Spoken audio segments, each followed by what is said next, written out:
가끔은 눈물이 묻은 사연이 마음을 더 따뜻하게 해주죠. 사연 부스 시작합니다. 누군가의 뒷모습에 오래 마음이 남을 때가 있습니다. 미처 인사하지 못한 고마움, 말하지 못한 미안함, 돌이킬 수 없는 어긋남. 오늘의 이야기는 그런 돌이킴에서 시작된 기억입니다. 이름 석자가 낯설었던 시절이 있다. 누가 나를 부르면 내 얘기 같지가 않아 뒤를 돌아보지 않던 때.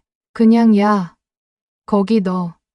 저 애 같은 호칭이 익숙했다. 나는 그렇게 이름 없이 자랐다. 내 이름은 강재혁. 올해 47, 변호사다. 아파트엔 엘리베이터가 2대고 내 사무실은 시청 근처 빌딩 16층에 있다. 커피는 한 달 구독권으로 매일 아침 도착하고 차는 전기차다. 동네 슈퍼에서 장 보던 기억은 이제 가물가물하다. 밥값이 싼 분식집 메뉴판을 다 외우던 시절은 흑백 사진 같다. 내가 보육원에서 자랐다는 사실을 아는 사람은 없다. 아내도 모른다. 어릴 때부터 부모가 안 계시다고만 말했다. 그 이상을 캐묻는 사람도 없었다. 성적이 좋았고 성격이 강했고 무엇보다 남의 동정을 받는 일이 세상에서 제일 싫었다. 성인이 된 후에도 나는 줄곧 내 과거를 지웠다. 성적 장학생으로 대학을 다녔고 로스쿨도 그렇게 들어갔다. 국선 변호부터 시작해 지금은 제법 괜찮은 중형 로펌에서 이름을 알리고 있다. 클라이언트 대부분은 자영업자고 민사 사건이 주를 이룬다. 돈 되는 일은 아니지만 안정적인 수입이 보장된다. 사람들은 내가 착해서 이런 일 한다고들 하지만 사실은 그저 익숙한 싸움터라서 그렇다. 내가 태어나고 자란 곳은 한울보육원이었다. 지금은 폐쇄됐고 건물은 무너졌다고 들었다. 어릴 때 거기서 함께 자란 아이들은 15을 넘기기 전에 대부분 다른 곳으로 뿔뿔이 흩어졌다. 위탁가정으로 가거나 다른 시설로 보내지거나 혹은 거리로 나갔다. 나는 끝까지 거기 남았다. 그리고 그곳에서 누나들이 있었다. 친누나는 아니지만 분명 누나였다. 5살 많은 윤희 누나, 3살 위 정미 누나, 그리고 나랑 동갑인 진수. 윤희 누나는 늘 손이 컸다. 보육원에 과자 한 봉지가 생기면 무조건 어린 애들 입에 먼저 넣었다. 자기 입은 항상 마지막이었다. 정미 누나는 공부를 참 잘했지만 고등학교를 포기했다. 나더러 공부하라고, 장학금 꼭 받으라고. 자신은 구두 공장에 일하러 갔다. 진수는 늘 내 옆에 붙어 다녔다. 라면 하나를 나눠 먹고 겨울밤에 서로 등을 맞대고 잠들던 친구였다. 나는 그들을 밟고 나왔다. 정확히 말하면 그들의 희생을 딛고 나왔다. 장학금을 받기 위해, 공부를 계속하기 위해 나는 도움을 받았고 그 도움은 언제나 그들 손에서 나왔다. 그런데도 나는 그들을 잊고 살았다. 아니, 애써 외면했다. 그들과 연결되어 있다는 사실이 내 성공에 흠이 될까 두려웠다. 그리고 며칠 전 내 사무실로 한 남자가 찾아왔다. 땀이 잔뜩 뺀 낡은 야구 모자를 쓴 사내. 처음엔 누군가의 민원인 줄 알았다. 무례한 요구라도 하러 온 걸까 싶어 짜증이 먼저 올라왔는데 그가 모자를 벗는 순간 나는 그 얼굴에서 진수를 떠올렸다. 재혁이 맞지? 나야 진수. 내 안에 뭐가 하나 무너지는 소리가 났다. 그는 웃고 있었지만 그 웃음은 슬픔으로 얼룩져 있었다. 내 옆에서 늘 자장면을 같이 나눠 먹던 진수. 가끔은 책상 밑에서 내 손을 꼭 잡아주던 겁 많은 아이였던 그가 이제는 어깨가 굽고 눈빛이 퀭한 채 나를 바라보고 있었다. 잘 살더라. 변호사 됐다면서. 나는 그 말에 대꾸하지 못했다. 무슨 말을 꺼내도 다 이상하게 들릴 것 같았다. 죄책감과 당혹스러움, 그리고 체면을 지키고 싶은 마음이 뒤엉켜 나는 애써 미소만 지었다. 진수는 말했다. 사실 내가 부탁하려고 왔어. 나 말고도 윤희 누나랑 정미 누나도 좀 많이 어렵거든. 그 말이 떨어지자마자 내 가슴이 쿵 하고 내려앉았다. 그가 이어서 말했다. 누나들이 너한테 말도 못하고 있더라고. 네가 바쁜 사람인 줄 알아서. 근데 나도 이제는 할 만큼 했다 싶더라. 그래서 그냥 왔어. 네가 조금이라도 도와줄 수 있을까 싶어서. 나는 자리에서 일어났다. 물을 마시는 척하며 뒤를 돌았다. 나도 모르게 눈시울이 붉어졌기 때문이다. 잠시 뒤 돌아보니 그는 자리에서 조용히 일어나 있었다. 미안해. 나 그냥 갈게. 진수는 나를 보지도 않고 문을 나섰다. 나는 끝내 그를 붙잡지 않았다. 그날 이후 밤마다 잠이 오질 않았다. 지금의 나는 아무것도 모른다. 그들이 어떻게 살고 있는지, 어떤 일을 겪고 있는지. 나는 너무 오래, 너무 멀리 와버렸다. 돌아가기에는 너무도 낯선 길이었다. 하지만 문득 나도 잊지 못한 장면들이 떠오른다. 찬물로 씻긴 겨울 아침, 눅눅한 이불을 서로 바꿔가며 덮었던 밤들, 소풍날 혼자 도시락을 못 사온 나를 위해 계란 하나를 몰래 챙겨준 정미 누나, 공부하다가 졸린 눈을 비비며 밤새 손전등을 켜준 윤희 누나. 나는 지금 그 기억의 입구에 서 있다. 돌아갈 수 있을까? 아니, 돌아가야만 한다. 며칠이 지나도록 진수의 얼굴이 자꾸 떠올랐다. 나는 하루에도 수십 건의 사건을 보고 수많은 사람들을 만난다. 눈에 힘을 주고 말끝을 쥐어짜며 상대를 이기는 일에 익숙하다. 그런데 이상하게도 진수 앞에서는 아무 말도 할 수 없었다. 변호사라는 타이틀도, 번듯한 옷도, 번영된 내 삶도 그의 한마디 앞에선 아무 쓸모없는 껍데기처럼 느껴졌다. 사무실 책상 위에 놓인 고소장 서류를 넘기다 말고 나는 문득 진수의 손을 떠올렸다. 거칠고 갈라진 손. 어릴 적 내 손을 잡고 달리던 그 손이 지금은 얼마나 고생했을까. 그날 진수가 머뭇거리며 꺼내든 낡은 핸드폰엔 윤희 누나와 정미 누나의 근황이 짧게 담겨 있었다. 윤희 누나는 신용불량 상태로 간병인을 전전했고 정미 누나는 남편과 사별 후 식당에서 주방 보조를 하며 생계를 이어간다고 했다. 세 사람 모두 여전히 서로를 챙기며 지내고 있다는 사실에 이상하게도 마음이 저릿했다. 그런데도 나는 그들에게 전화를 걸지 않았다. 아니, 못했다. 내 안에서 또 다른 내가 말을 걸어왔다. 왜 지금 와서? 너는 이제 너만의 인생을 살아야 할 사람이다. 뒤를 돌아봐서 뭐가 바뀌나? 되려 그들에게 기대감을 줘서 실망만 안겨주는 건 아닐까. 그들도 너를 위해 그랬던 거야. 지금이라도 끊어내는 게 서로를 위한 일이야. 그래서 나는 전화를 들고 번호를 누르다 끊기를 반복했다. 연락할 수 있었지만 하지 않았다. 그게 더 편했기 때문이다. 그렇게 며칠이 흘렀고 어느 날 내 사무실 앞에 작은 봉투 하나가 도착해 있었다. 보통은 비서가 처리하지만 그날따라 직접 우편함을 정리하던 내가 그 봉투를 발견했다. 보낸 사람 이름은 없었다. 봉투 안에는 누렇게 빛바랜 사진 한 장과 손편지가 들어 있었다. 사진 속에는 초등학교 운동회 날 같은 반이던 아이들이 줄을 맞춰 서 있는 모습이 찍혀 있었고 그 가운데 내가 있었다. 그리고 그 내 옆엔 진수가, 내 뒤엔 윤희 누나가 있었다. 누나의 손이 내 머리를 쓰다듬고 있었고 나는 활짝 웃고 있었다. 나도 몰랐던 웃음이었다. 편지엔 이런 말이 적혀 있었다. 우리가 얼마나 널 아꼈는지 너는 기억 못하겠지. 그땐 너 하나 잘 되는 게 우리가 세상에서 제일 바랐던 일이었어. 그 마음 지금도 그대로야. 그래서 미안하지 마. 다만 이제 너를 응원할 수 없을 만큼 힘들다는 것만 기억해줘. 내가 우리한테 미안하지 않았으면 좋겠지만 만약 그게 어렵다면 그냥 한 번만 안부라도 궁금해해줘. 나는 편지를 읽다 말고 책상에 엎드렸다. 눈물이 쏟아졌다. 이성적으로 따지면 나는 잘못한 게 없었다. 내 인생을 산 것뿐이다. 보육원에서 나와서 열심히 공부했고 도움받을 땐 감사했고 이제는 나도 가족이 있고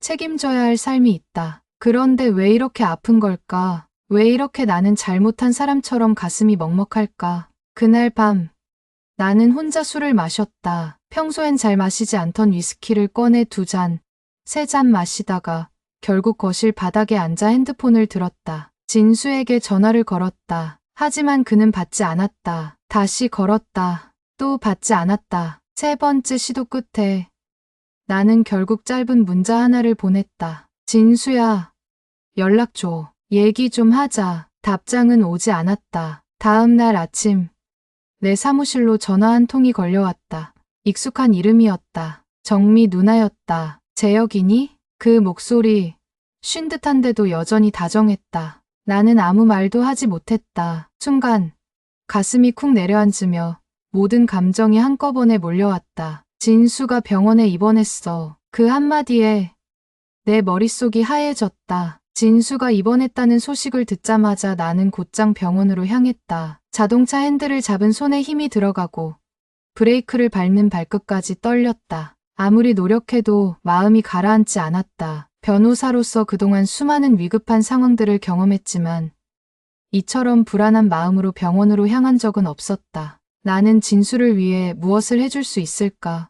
아니, 과연 진수가 지금 나를 보고 싶어 할까? 병원은 서울 외곽의 작은 종합병원이었다. 낡고 조용한 응급실 복도를 지나 병동으로 향했다. 6인실 병실 안에서 진수는 누워 있었다. 팔에 링거가 꽂힌 채 눈을 감고 있었고 옆자리에 정미 누나가 앉아 있었다. 그녀는 내 얼굴을 보자마자 조용히 자리에서 일어나 문 밖으로 나갔다. 무언의 배려였을까?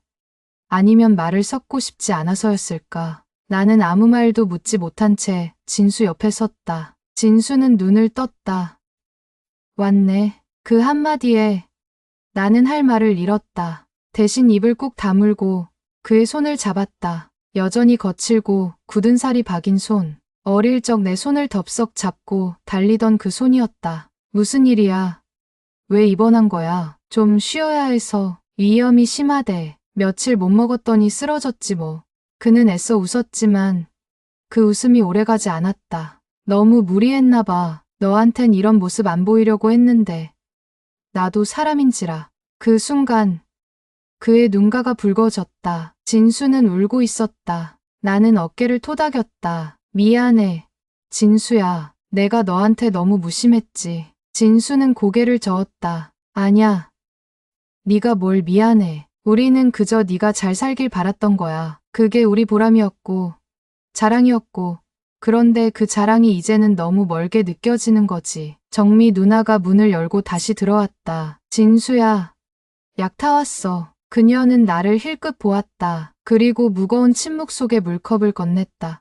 누나 오랜만이야. 나는 인사했다. 그녀는 대답 대신 가볍게 고개를 끄덕였다. 몸은 좀 어때요? 그럭저럭. 살다 보면 아픈 데가 한둘이니. 우리 나이쯤 되면 그렇지 뭐. 말은 평범했지만 그 속에는 수십 년간 쌓인 피로와 체념이 묻어 있었다. 그녀의 손등엔 굳은 살과 화상 자국이 가득했다. 그녀가 얼마나 험한 일을 하며 살아왔는지 그 손이 말해주고 있었다. 진수는 누나를 보며 말했다. 정미 누나, 재혁이 왔잖아. 우리 셋이서 이렇게 보는 게 몇 년 만인지. 정미 누나는 그제야 나를 제대로 바라봤다. 잘 살더라.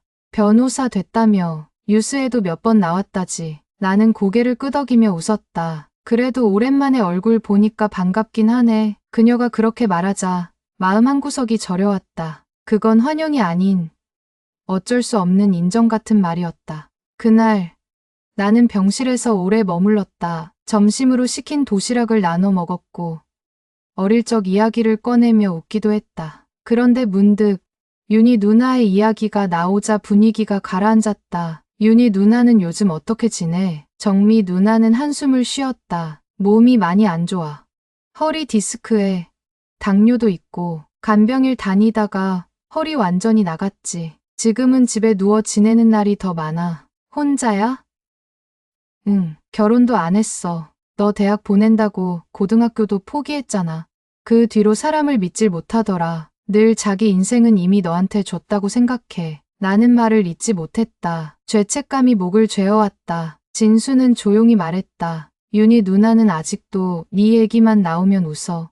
어릴 때 너 밥 안 먹는다고 자기가 몰래 반찬 챙겨줬던 이야기 맨날 한다. 너만 생각하면 그렇게 행복하대. 나는 고개를 숙였다. 정미 누나는 조용히 일어섰다. 가서 윤희 한번 보고 가. 연락은 안 해도 돼. 집 주소는 진수가 알 거야. 나는 조용히 고개를 끄덕였다. 병실을 나오는 길, 엘리베이터 거울에 비친 내 얼굴은 낯설었다. 괜찮은 줄 알았다. 내 인생을 잘 살아왔다고 믿었다. 그런데 돌아보니 내 삶엔 너무 많은 빚이 있었다. 말 한마디로 갚을 수 없는 마음의 빚. 어쩌면 나는 그 빚을 평생 지고 살아야 할지도 몰랐다. 병원을 나와 곧장 윤희 누나의 집으로 향하지는 못했다. 주소는 받았지만 마음이 따라주질 않았다. 차를 3번 돌려 세우고 5번쯤 망설이다가 겨우 발걸음을 옮겼다. 윤희 누나가 산다는 동네는 서울 끝자락. 낡은 연립주택이 밀집한 골목 안쪽이었다. 비가 올 듯 말 듯 흐린 날씨에 우중충한 콘크리트 벽이 더 축 처져 보였다. 누나가 사는 3층짜리 빌라는 엘리베이터도 없었다. 숨을 헐떡이며 계단을 오르자 낡은 초인종 위에 강윤이라는 이름이 적혀 있었다. 나는 그 앞에서 한참을 서 있었다. 문을 두드리는 내 손끝이 떨렸다. 누구세요? 안에서 들려온 목소리는 낯익었다. 다만 예전보다 낮고 힘이 없었다. 누나 나야. 재혁이. 순간 안에서 정적이 흘렀다. 문은 쉽게 열리지 않았다. 그 정적이 내 죄책감을 더욱 또렷하게 드러냈다. 잠시 후 문이 열렸다. 누나는 내 얼굴을 보며 아무 말도 하지 않았다. 눈빛이 흔들리더니 입술이 살짝 떨렸다. 그래, 재혁이구나. 그 말은 마치 잊으려 애썼던 기억의 덩어리가 다시 눈앞에 나타난 걸 확인하는 듯한 복잡한 감정이 섞인 인사였다. 나는 말없이 고개를 숙였다. 누나는 조용히 문을 열어줬다. 집 안은 작고 어두웠다. 이불이 깔린 바닥엔 진통제 약봉지 몇 개가 널려 있었고 허리를 펴지 못하는지 누나는 늘 구부정한 자세로 움직였다. 몸은 좀 어때요? 내 물음에 누나는 헛웃음을 지었다. 사는 게 다 그렇지. 나이 먹으면 하나둘 안 아픈 데가 없지. 그러곤 낮은 목소리로 덧붙였다. 그래도 너는 잘 크더라. TV에서 너 이름 나오는 거 봤어. 얼마나 뿌듯했는지 몰라.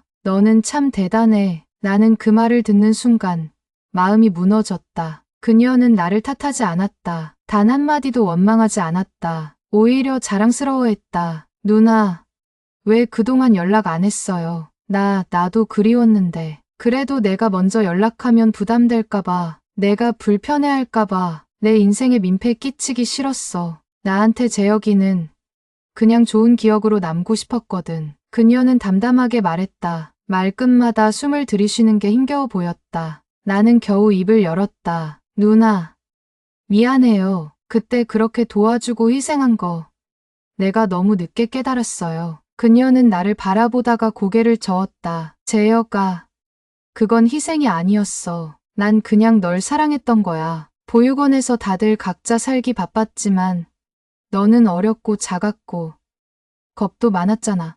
누가 너 챙겨주지 않으면 진짜 무너질 것 같았어. 그래서 내가 챙긴 거야. 공부 잘하니까 너한테 기회라도 줄 수 있을까 싶어서. 그녀의 눈에 눈물이 고였다. 근데 가끔은 생각했어. 그때 내가 너를 위해서 너무 많은 걸 포기한 게 아닐까. 그래서 내가 이렇게 살아가는 걸 보면 너도 나처럼 가슴 아프지 않을까 싶었어. 나는 그녀의 손을 꼭 잡았다. 그 손은 뜨겁고 거칠었다. 누나, 이제라도 내가 할 수 있는 게 있다면 뭐든 할게요. 늦었지만 다시 시작하고 싶어요. 그녀는 고개를 끄덕였다. 고맙다.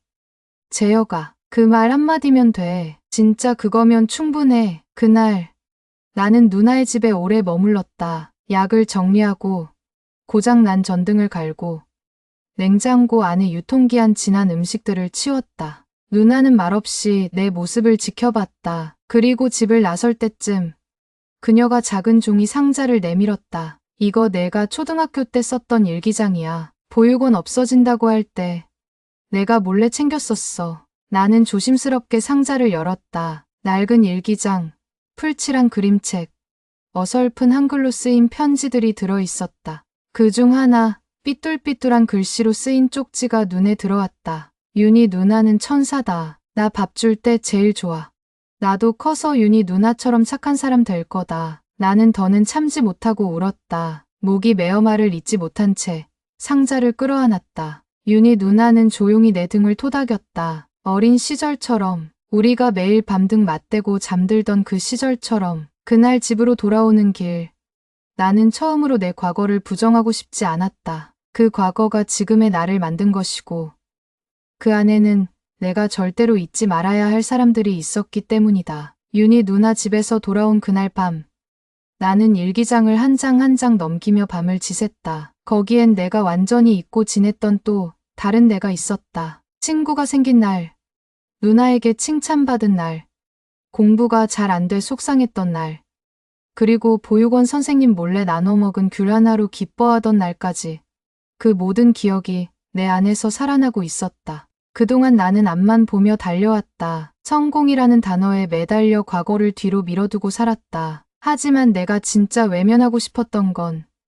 그 시절의 고마움이었다. 누군가의 희생 위에서 자란 나를 마주할 용기가 없었던 것이다. 다음 날 나는 진수에게 다시 전화를 걸었다. 이번엔 그가 받았다. 재혁이냐, 잘 들어갔어? 목소리엔 어제보다 훨씬 편안함이 묻어 있었다. 응. 근데 우리 같이 밥 한번 먹을까? 그는 잠시 망설이다가 대답했다. 그래. 정미 누나도 불러. 우리 진짜 오랜만에 얼굴 좀 보자. 그렇게 우리는 30년 만에 셋이서 밥을 먹었다. 장소는 진수가 자주 간다는 작은 국밥집이었다. 테이블 하나에 둘러앉은 우리는 국물 한 숟갈을 뜨기 전까지 아무 말도 하지 못했다. 어색함 때문이 아니었다. 너무 익숙해서 뭐부터 말해야 할지 몰랐기 때문이다. 정미 누나는 먼저 숟가락을 들며 말했다. 재혁이, 너 옛날엔 국밥 안 먹었잖아. 맨날 짜다고 찡찡대던 애가 이렇게 컸네. 진수가 받아쳤다. 그때 너 때문에 국물은 내가 다 먹었잖아. 고기만 쏙쏙 골라 먹고. 나는 웃으며 고개를 저었다. 그땐 어렸지. 근데 지금은 국밥이 제일 좋아.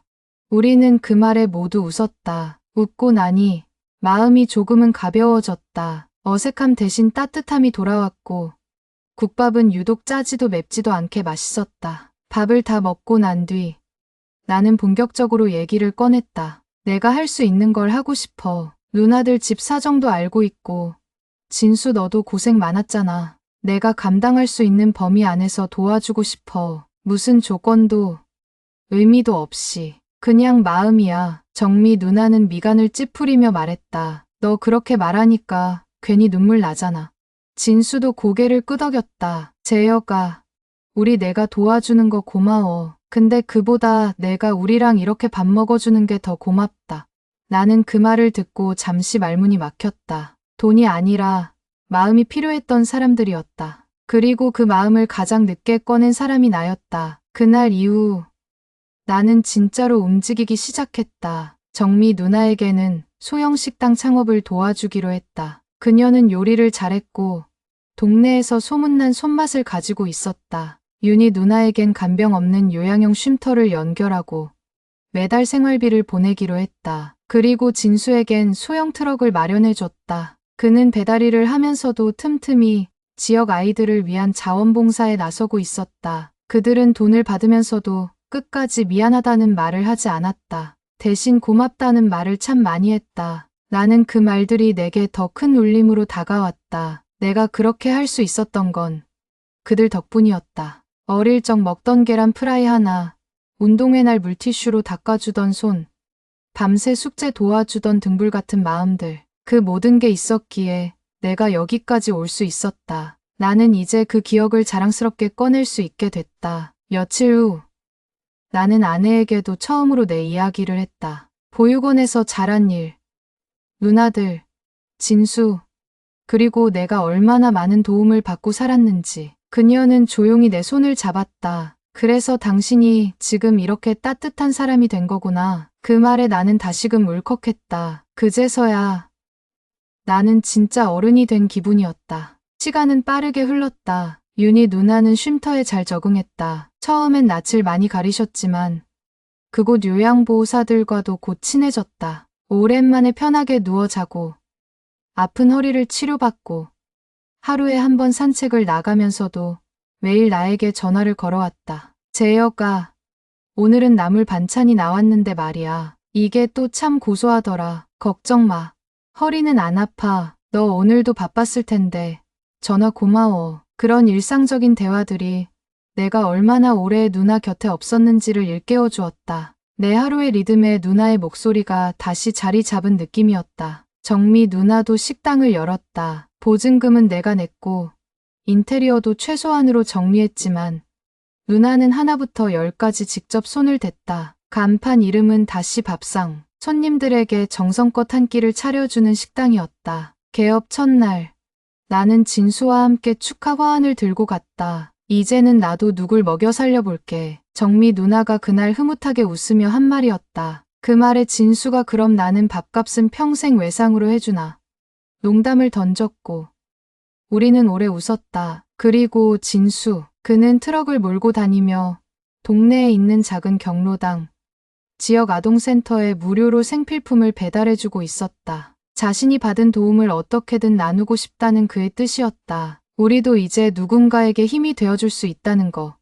그게 좋다. 그는 그렇게 말하며 웃었고 그 웃음은 마치 우리가 어릴 적 서로 등을 맞대고 웃던 시절 그대로였다. 그러던 어느 날 나에게 연락이 왔다. 오래전 한울보육원을 운영하던 재단에서였다. 강 변호사님, 혹시 시간 되시면 잠깐 오실 수 있을까요? 그들은 한울보육원이 폐쇄된 이후 같은 자리에 지역 아동센터를 세우려는 계획을 세우고 있었고 내가 법적 자문을 도와준다면 큰 힘이 될 것이라 말했다. 나는 그 제안을 망설이지 않고 받아들였다. 이왕이면 더 깊이 관여하고 싶었다. 그래서 직접 자리를 마련했다. 그리고 그날 정미 누나, 진수, 윤희 누나까지 함께 그 자리에 섰다. 무너졌던 옛 보육원 자리는 이미 공터가 되어 있었다. 풀들이 무성했고 담장은 붕괴되어 있었다. 하지만 그곳 한가운데 서 있는 우리는 그 어떤 공공기관의 회의실보다 더 많은 감정을 느끼고 있었다. 여기서 다시 시작하면 좋겠어요. 내가 말하자 진수가 고개를 끄덕였다. 애들 공부방 만들고 하루에 한 끼라도 따뜻한 밥 줄 수 있는 그런 공간이면 좋겠어. 정미 누나가 덧붙였다. 이 동네에도 도와줄 사람이 많잖아.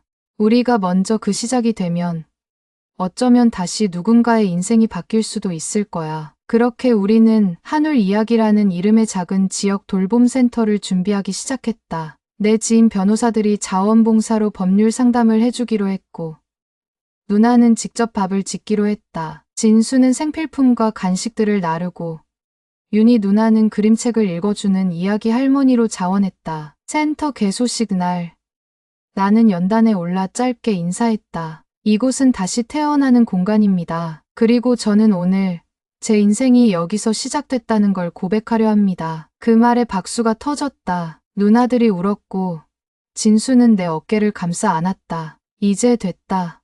진짜 우리가 다시 만날 자리를 만든 거야. 그의 말은 오래 가슴에 남았다. 우리는 어릴 적처럼 다시 함께였고 이제는 누군가의 보호자가 아닌 보호하는 사람으로 바뀌어 있었다. 우리가 겪었던 부족함과 외로움은 이제는 누군가의 삶을 지켜주는 힘이 되어 있었다. 한울 이야기 센터는 생각보다 빠르게 자리 잡았다. 동네 어르신들은 정미 누나가 끓인 된장국에 반했고 아이들은 윤희 누나의 옛날 이야기 시간만 되면 한 줄로 앉아 기다렸다. 진수는 하루도 빠짐없이 트럭을 몰고 다니며 지역 구석구석을 누볐다. 나는 법률 상담을 틈틈이 맡으며 후원자들과의 연결 창구가 되었다.